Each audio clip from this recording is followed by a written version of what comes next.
அனைவருக்கும் வணக்கம். மத்திய அரசு பணியாளர்களுக்கு மத்திய அரசு புதிதாக ஓய்வூதிய திட்டத்தை அறிமுகப்படுத்தப்பட்டுள்ளது. ஒருங்கிணைந்த ஓய்வூதிய திட்டம் ஏப்ரல் 2025 அன்று நடைமுறைக்கு வரவிருக்கின்றது. 1.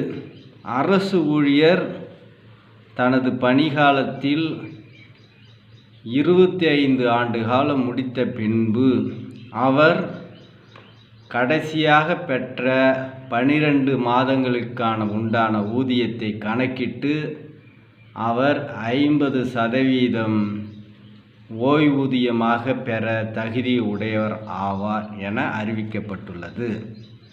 2.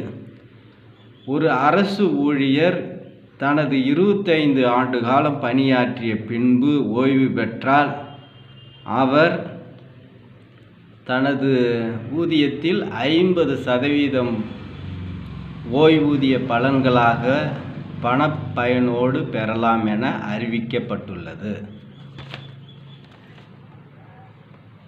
3. ஓய்வூதியர் இறந்துவிட்டால் அவர் பெற்ற ஊதியத்திலிருந்து 60 விழுக்காடு ஓய்வூதியமாக பெற தகுதியானவர் என மத்திய அரசு அறிவித்துள்ளது. 4.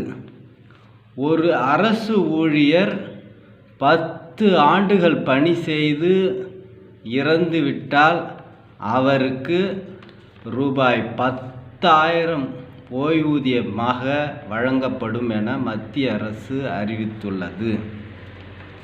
இந்த புதிய ஓய்வூதிய திட்டம் அரசு ஊழியர்களுக்கு பயனளிக்குமா என்பதை அரசு ஊழியர்கள் பணி செய்பவர்களுக்குத்தான் தெரியும்.